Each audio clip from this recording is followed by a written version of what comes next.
Okay, so good morning students.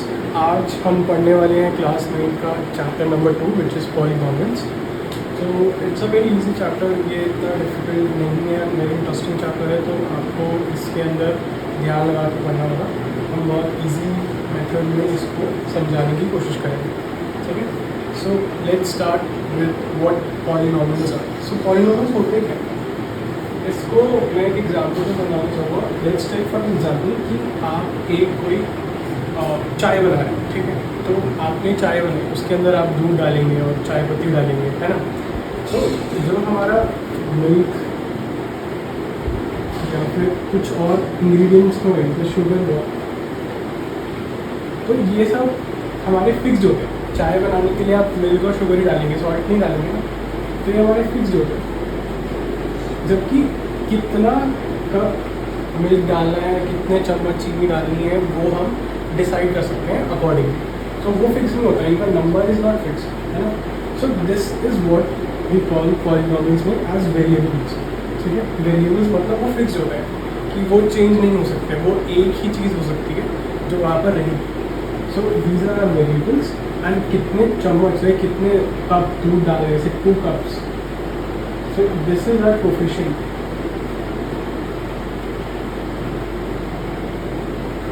जो change हो सकता है, ठीक है। So this is what polynomials basically are, जो एक वेरिएबल्स और कोफिशिएंट से मिल के बना होता है, और इसको हम मैथमेटिकल टर्म में लिख सकते हैं। तो let's take for example, if milk is x and sugar is y, तो it would be 2x plus y is equal to हमारी 4, ठीक है। So this expression is known as a polynomial, ठीक है। अब हम इसको थोड़ा अच्छे से समझेंगे।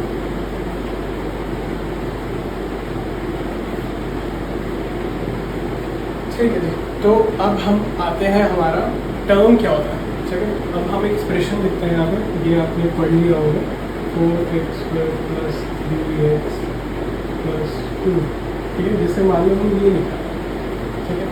तो अब टर्म क्या होता है? एक टर्म इज समथिंग जिसमें there is a coefficient, either there is a coefficient या उसमें वेरिएबल है। इसमें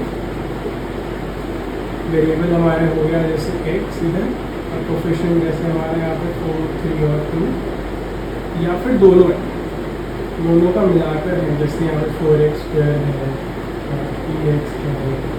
तो ये अब इनको जब हम mathematical operations, what are mathematical operations? Mathematical operation are plus minus divide, these are mathematical operation, right. So जब हम इनकी हेल्प से इनको अलग अलग लिख देते हैं, तो उन अलग अलग पार्ट्स को वी कॉल एज टर्म। सो इसके अंदर देखो, इधर है, इधर है, सो ये कट हो गया, इधर से कट हो गया, right. So this is our term, this is our term, and this is our, got it?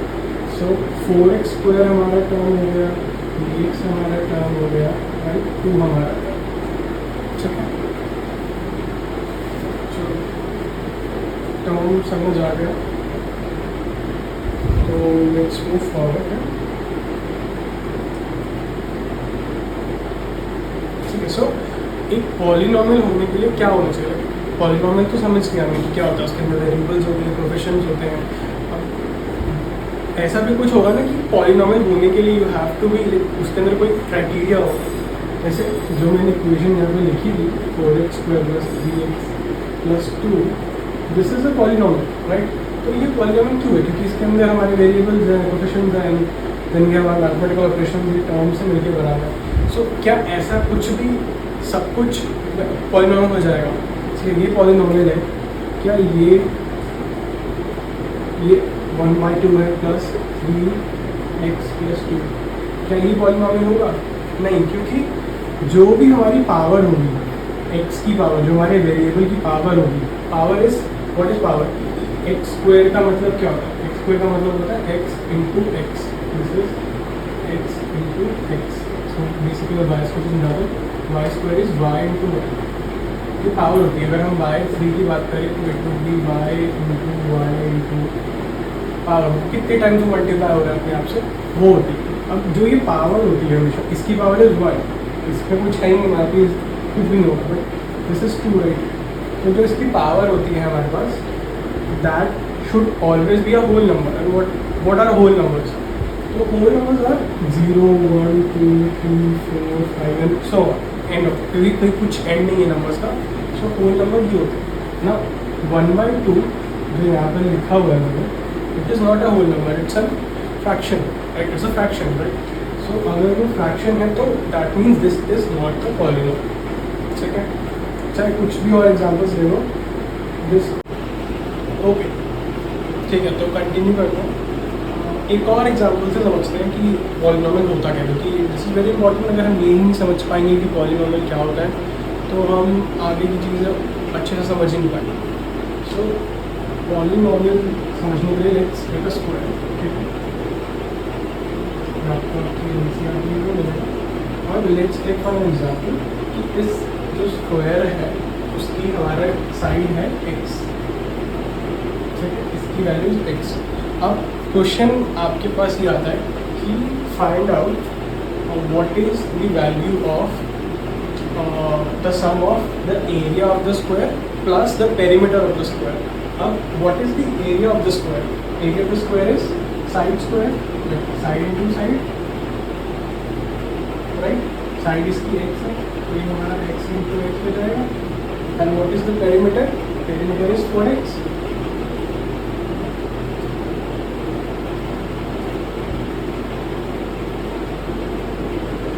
इनका सम क्या हो जाएगा? एक्स स्क्वायर प्लस 4x, है ना। तो this is our polynomial. Basically जहाँ पर भी आपको एक वेरिएबल दिख जाए या आपको एक कांस्टेंट दिख जाए, आपको जो साथ में दिख जाए या आपको अलग दिख जाए, that is a polynomial. Conditionally कि हमारा जो एक्सपोनेंट हो गया, जो रेस टू द पावर हो, जो हमारा या तो ऊपर लिखा होता है छोटे में, जैसे इसके ऊपर 1 लिख सकते हैं, लेकिन लिखते नहीं है बाकी 1 होता है, x is to 1 is x, right. तो ये जो हो वो हमेशा होल नंबर होना चाहिए, दैट मीन्स वो 0, 1, 2, 3, 4, 5, 6, 7, 8 सो ऑन तक चलना चाहिए। 0 से वो नीचे नहीं होना चाहिए, या वो फ्रैक्शंस में नहीं होना चाहिए, या डेसिमल्स में नहीं होना चाहिए। तो दैट इज ठीक। Now we will come to our next topic which is, हम 3 टर्म्स के बारे में पढ़ेंगे। टर्म्स से आप एक चीज़ और समझ जाओगे कि हम पढ़ने वाले हैं monomial, binomial, trinomial. What are monomial, binomial and trinomial, ठीक है। सो वेरी सिंपल, ठीक है। मोनोमियल, इसमें देखो आपको यहाँ पे टर्म मिलेगा मोनो, ठीक है। बाय में यहाँ पे आपको मिल जाएगा ट्राई में आपको।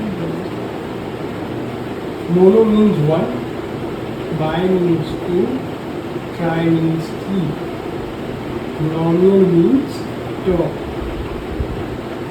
तो जिस पॉलिनोमियल के अंदर 1 टर्म होगी उसको हम मोनोमियल कहेंगे। एग्जाम्पल इज 4x, या फिर 4, या फिर x, या फिर x स्क्वायर, जिसके अंदर भी सिर्फ 1 टर्म होगी, that would be our monomial, ठीक है। ऑल्सो वन मोर थिंग, इसमें आप एक चीज़ और कंफ्यूज हो सकते हो कि मैंने होल नंबर के बारे में आपको बताया कि एक्सपोनेंट होता है। तो फॉर एग्जाम्पल मैं यहाँ पे लिख देता हूँ 4x स्क्वायर, तो this is a polynomial, right. 4x raise to power -2, this is not a polynomial, क्योंकि ये -2 में जाता है, that's not a whole number. क्या -4x स्क्वायर हमारा पॉलिनोमियल होगा? होगा, क्योंकि ये जो हमारा कांस्टेंट है ये कुछ भी हो सकता है, ये हमारा फ्रैक्शन में भी हो सकता है, कुछ भी हो सकता है, बट जो हमारी एक्सपोनेंशियल पावर है, ये चीज़ जो हमारा एक्सपोनेंट है, ये हमारा होल नंबर के अलावा कुछ और नहीं होना चाहिए, ठीक है।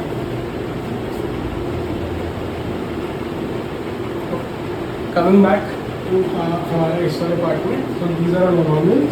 बाइनोमियल्स में इसमें 2 टर्म्स होंगी, फॉर एग्जांपल 4x + 2, 3x + 1, या फिर 2x² + 1, तो this will be binomial. Now you might think कि अब मैं आपको क्वेश्चन देता हूँ कि 2 + 1, क्या ये बाइनॉमियल होगा या मोनोमियल होगा। हम हमेशा किसी भी पॉलिनॉमियल किसी भी टर्म को सॉल्व करके देख के फिर लिखते हैं, ठीक है। अगर वो सॉल्व हो पा रहा है, डायरेक्टली कुछ एडिशन हो पा रही है, सब्ट्रैक्शन हो पा रही है, फैक्टराइजेशन इसमें मत आ रहा, अगर वो डायरेक्टली कुछ हो पा रही है तो हम उसको उस तरीके से लिखकर फिर हम उसको इक्वेट करते हैं कि this is a monomial not a binomial.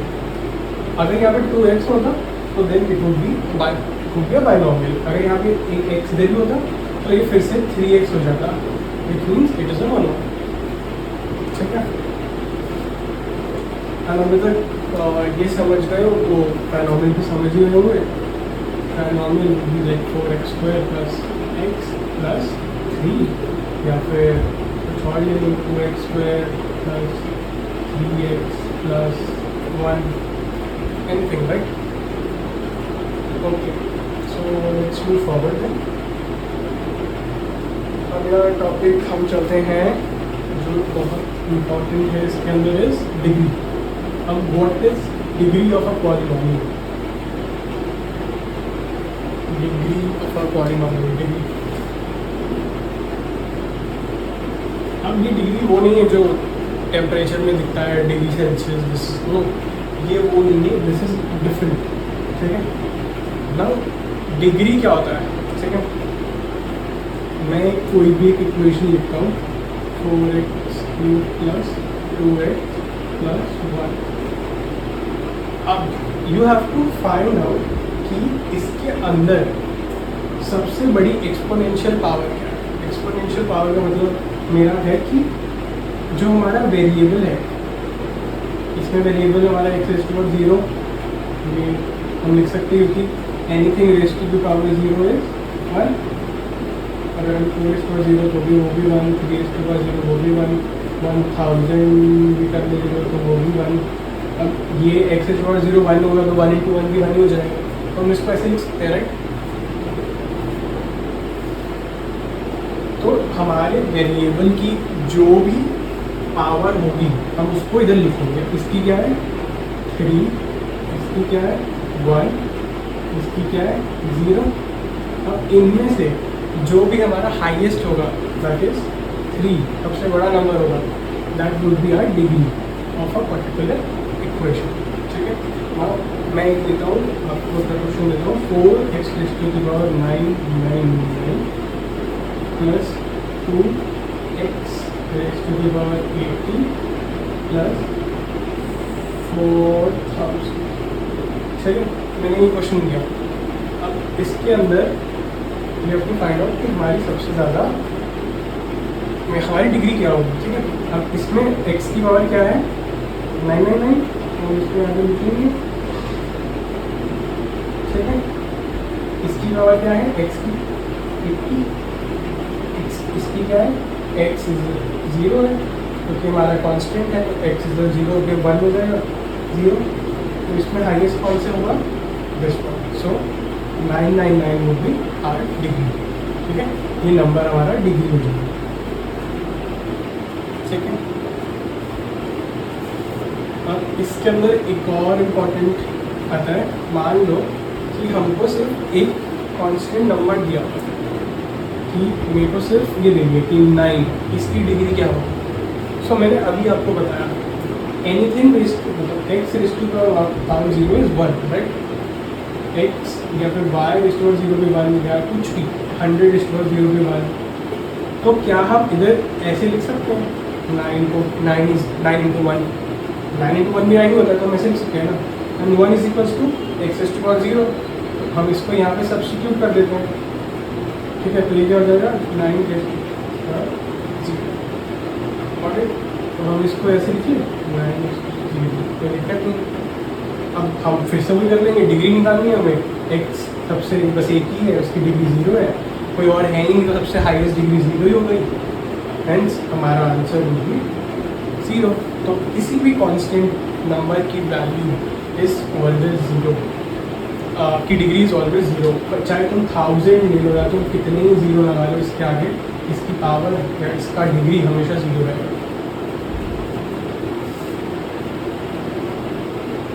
Accept for only one whole number, only one constant जिसकी पावर, जिसकी degree is not zero, is zero, zero itself, इसकी डिग्री इज नॉट जीरो, इसकी डिग्री इज अनडिफाइंड, क्योंकि even if मैं यहाँ पे x raise to the power 99999 भी लगाऊँ तो भी मुझे इसका answer is equal to zero ही मिलेगा, करेक्ट? इसका आंसर मुझे जीरो ही मिलेगा। क्यों? क्योंकि जीरो इंटू कुछ भी कर लो, कितना ही बड़ा नंबर कर लो, इंटू इन्फिनिटी भी कर लो चाहे, तो जीरो ही मिलेगा, है ना?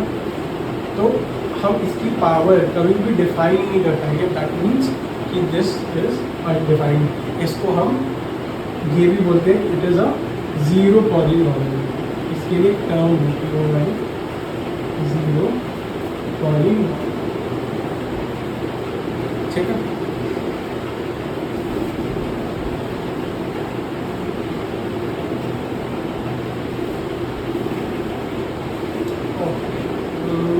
नेक्स्ट पे चलते हैं। अब हमारा जो पॉलिनॉमियल होता है, हमने पहले पढ़ा उसके 3 टाइप्स होते हैं, monomial, binomial, trinomial.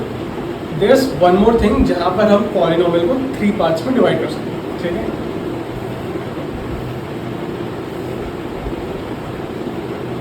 First is linear,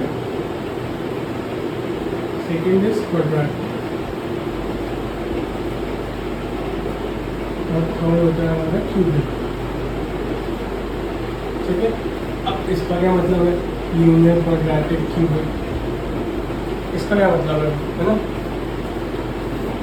linear, अब इसमें तुम देखो, लीनियर तुम्हें कहीं भी अपनी लाइफ में कभी भी तुम्हें लीनियर वर्ड आ जाए ना, तो इसका मतलब होता है सिंगुलर, ठीक है? सिंगुलर मतलब one. Quadratic is 2 and cubic is 3। Quadratic is basically square या क्यूबिक इज बेसिकली 3। आप कभी, आपने कभी सुना होगा 2 का क्यूब क्या होता है?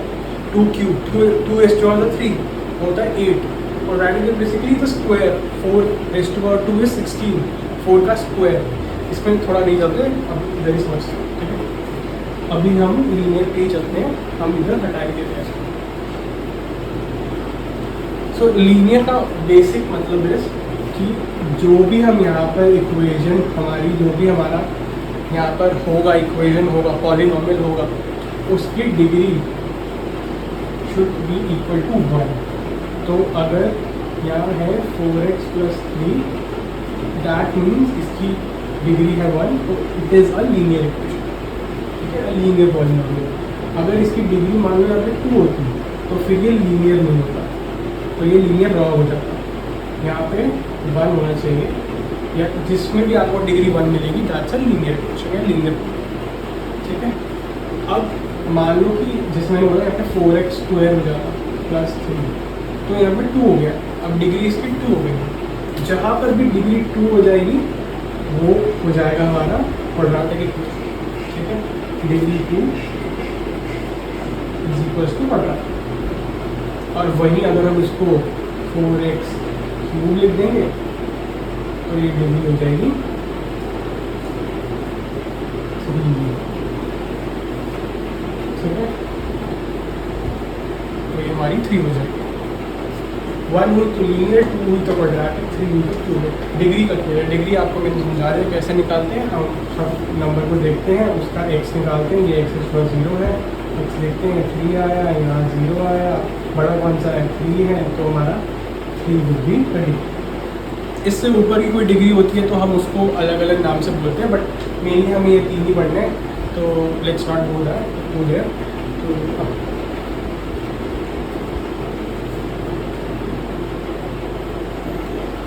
अब let's focus on quadratic polynomial या क्वाड्रेटिक पॉलिनॉमियल का मतलब क्या होता है?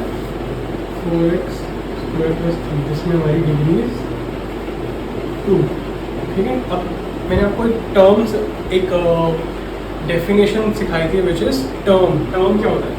एनीथिंग, एक टर्म क्या होता है? Anything that is a constant और अ वेरिएबल और अ मिक्सचर होता है। सो एनीथिंग लाइक x भी हो सकता है, या फिर 3x भी हो सकता है, या फिर 3 भी हो सकता है, x² x³ x² 4 5 so on, कुछ भी हो सकता है ना. So that is a term. अब क्वाड्रेटिक इक्वेशन या पॉलिनॉमियल्स का एक बेसिक रूल होता है, ठीक है. इसकी डिग्री इज 2 ना, तो इसके अंदर एक कोई भी क्वाड्रेटिक पॉलिनॉमियल के अंदर टर्म्स सिर्फ इसका +1 हो सकती है, दैट इज 3. दैट इज अगर मान लो हमारी डिग्री है n या फिर x, तो हमारा उसके अंदर टर्म्स या maximum terms can only be n+1 या x+1, उससे ज़्यादा नहीं हो सकता. अब इसको हम प्रूव करते हैं, ठीक है. कैसे प्रूव करेंगे? अब हमने लिख लिया क्वाड्रेटिक पॉलिनॉमियल के अंदर हमारी डिग्री होती है 2, विच इज मान लो हमने लिख लिया 4x² + x + 3. ठीक है, ये हमारा क्वाड्रेटिक पॉलिनॉमियल हुआ. क्वाड्रेटिक फिर से मैं समझा देता हूँ. 2 है इसकी पावर 1 है, इसकी पावर 0, 2 हुआ तो हमारी 2 डिग्री हो गई. 2 डिग्री का मतलब होता है क्वाड्रेटिक हो गया, है ना. अब मैंने एक और चीज़ अभी बोली थी कि इसका मैक्सिमम नंबर ऑफ टर्म्स सबसे मतलब एक हाईएस्ट नंबर टर्म, इसमें 2 टर्म्स हो सकते हैं. मैं इस वाले पार्ट को बता दूँ कि ये भी क्वाड्रेटिक ही रहेगा, बट मैक्सिमम इसमें 3 हो सकते हैं. दैट इज 2 + 1 3 हो सकते हैं. क्यों हो सकते हैं अभी बताओ. इसको हम अभी ऐसे ही लिख लेते हैं, ठीक है. अब मान लो हम इसके अंदर डिग्री सेम रखते हुए कुछ भी प्लस करते हैं. हम कर लेते हैं 4+, या फिर हम कर लेते हैं 3x+. तो मैंने एक स्टार्टिंग में बताया था कि हम क्या करते हैं, हम हमेशा सॉल्व कर लेते हैं जो डायरेक्टली हो रहा है. ठीक है, सो लेट्स कंटिन्यू. इधर हमारा फोकस लीड्स, अगर हमें कुछ भी इसमें हम ऐड करते हैं तो हमें इसको सॉल्व करना पड़ेगा. ये 7 हो जाएगा और ये इधर 4x हो जाएगा. तो हमारी फाइनल इक्वेशन क्या हो जाएगी, 4x + 4x + 7. ये फिर से 3 टर्म्स आ गए. सो कभी भी इस इक्वेशन में जहाँ पर हमारा 2 हो उसमें 3 से ज़्यादा टर्म्स आ ही नहीं सकते. मान लो 3 हो जाएगा, तब ये हम 4 टर्म्स ला सकते हैं. जितना ये नंबर बढ़ता रहेगा उसके साथ साथ +1 में हम उतनी टर्म्स ला सकते हैं. 99 होता है यहाँ पर, तो हम उसके अंदर 100 टर्म्स ला सकते हैं. ठीक है.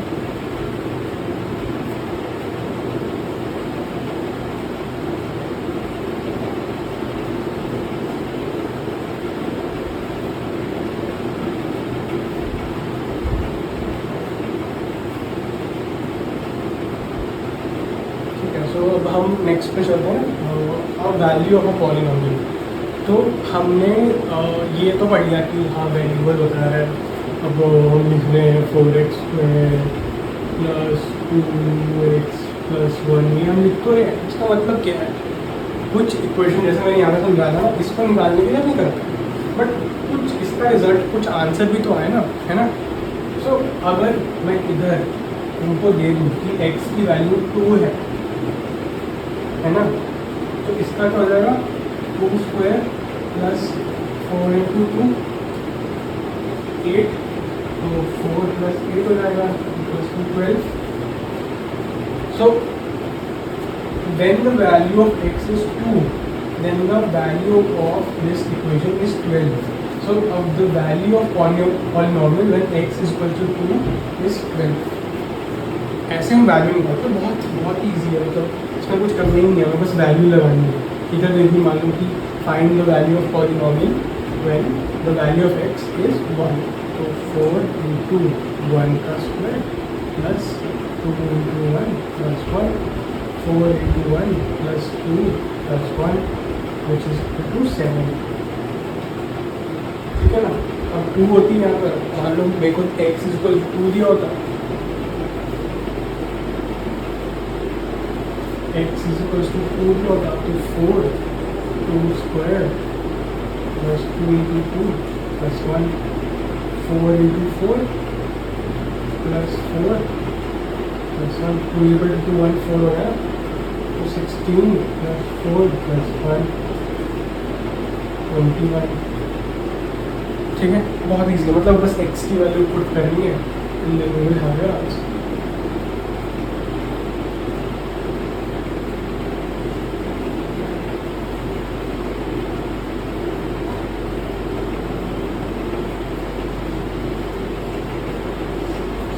ठीक है, अब इस वीडियो के लास्ट टॉपिक पे हम चल रहे हैं। इसके बाद वाले टॉपिक्स हम नेक्स्ट वीडियो में करेंगे। अभी के लिए आपके टॉपिक होगा इस वीडियो का, which is a very important topic, जो आपकी अभी 9th क्लास फिर 10th 11th 12th आपके कॉलेज लेवल में भी काम आएगा। Zero of a polynomial.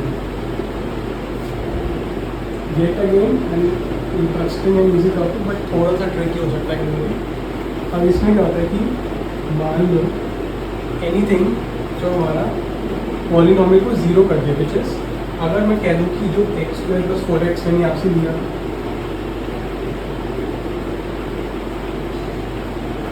ठीक है, मैंने ये लिख दिया। अब x की ऐसी कौन सी वैल्यू जिस पर इसका answer equals to 0, that is known as zero of a polynomial. ठीक है, तो x की ऐसी कौन सी वैल्यू जिस पे आंसर हमारा 0 हो सकता है। ठीक है, तो हमने लिखे तो 4x - 4 = 0, ये इक्वेशन लिख लेते हैं अभी के लिए। और एग्जाम्पल हम समझने के लिए कर रहे हैं। 4x - 4 = 0, इसके अंदर x की ऐसी कौन सी वैल्यू जिस पे हमारा ये इक्वेशन या फिर ये जो हमारा हमने लिखा है वो सेटिस्फाई होता है। ठीक है, x की ऐसी कौन सी वैल्यू पे हमारा इक्वल्स टू यहाँ पे 0 होना चाहिए। तो हम क्या करेंगे, ऐसा करके ये हम फिर से लिखते हैं। अब ईजी है, ठीक है, तो मुझे चीज़ बताओ, यहाँ पे 3 = 3 लिख दिया है। ठीक है, मैं दोनों साइड +1 कर देता हूँ, कर सकता हूँ ना दोनों साइड +1।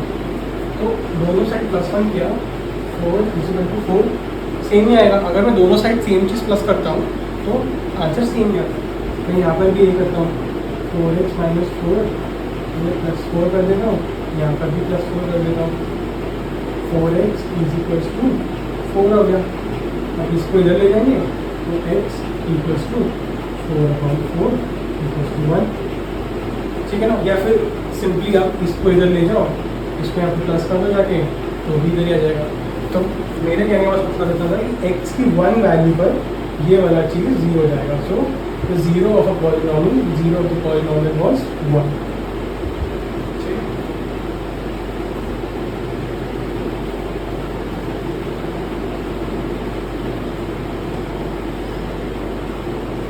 इसके बहुत सारे मेथड होते हैं फाइंड आउट करने के लिए। अभी के लिए इजी है, बस इतना समझा रहा हूँ कि polynomial, zero of the polynomial क्या होता है वो मैंने समझा दिया। कि जो भी वैल्यू हम x की रखें जिससे हमारा उसमें टोटल = 0 आ जाए, दैट इज आवर जीरो। ठीक है, लेट मी चेक।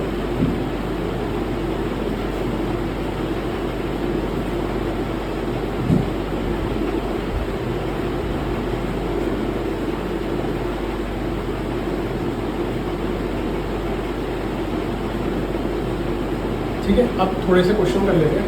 ठीक है, अब मान लो कि हमें ये लेना है कि x + 2 गिवन है। ठीक है, हमें चेक करना है कि वेदर x = -2 and 2 इस वैल्यूज़ पर क्या ये हमारा जीरो ऑफ द पॉलीनोमियल है, मतलब क्या -2 और 2 इस इक्वेशन के, इस एक्सप्रेशन के 0 है।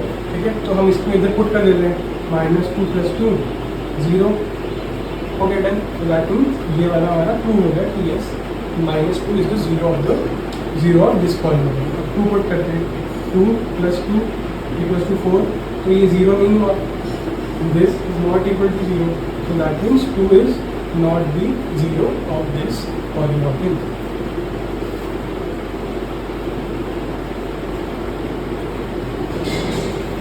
ऐसे ही बहुत सारे क्वेश्चंस हम बाद में डिस्कस करेंगे, like after we complete the whole chapter, क्योंकि ये इजी पार्ट है। जो थोड़ा डिफिकल्ट पार्ट जो है वो हम नेक्स्ट वीडियो में करेंगे। डिफिकल्ट नहीं है, इंटरेस्टिंग ही है, बस थोड़ा सा उसमें टाइम लगेगा। अब हमारा एक क्वेश्चन ये भी आता है कि मान लो ये देना है,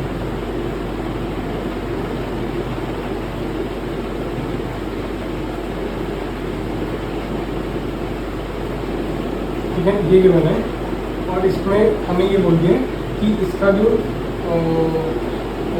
जीरो ऑफ द पॉलीनोमियल है वो है x = a। एक और वेरिएबल दे दिया हमें कि भाई ये भी इसका 0 = 0 हो जाएगा अगर हम इसमें a लगा देंगे। ठीक है। तो बेसिकली हमें बस इतना बताना है। अच्छा नहीं, जीरो के पॉलिनोमियल नहीं है, इसका मतलब ये है कि हमें बस इसकी वैल्यू निकालनी है जब x इक्वल्स टू ए हो जाता है। अब तुम लोग भी सोच रहे होंगे कि यार हमारा जब हम वैल्यू निकालते थे तब तो हमेशा कुछ कॉन्स्टेंट नंबर आता था, 12 आता था यार, 1 आता था, 2 या 0 आता था। अब ये एक चक्कर में तो ये आ ही नहीं सकता, तो फिर हम क्या करें? कुछ नहीं करना, वो हमारा पागल बना है, तो वैसे वैल्यू निकालनी है ना। तुम कुछ ना करो, तुम x को इक्वल्स टू ए करके यहाँ पे a लगा दो। 4 3x 5 प्लस 3x 3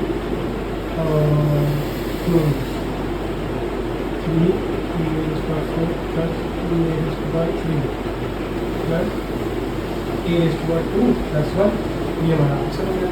बस कुछ भी नहीं करना, ये वैल्यू हमारी हो जाएगी। इसमें कोई ऐसा कांस्टेंट का जरूरत नहीं होता, जो भी तुम्हें यहाँ पे जगह होगा उसको बस यहाँ पे सब्स्टिट्यूट कर देना, ठीक है।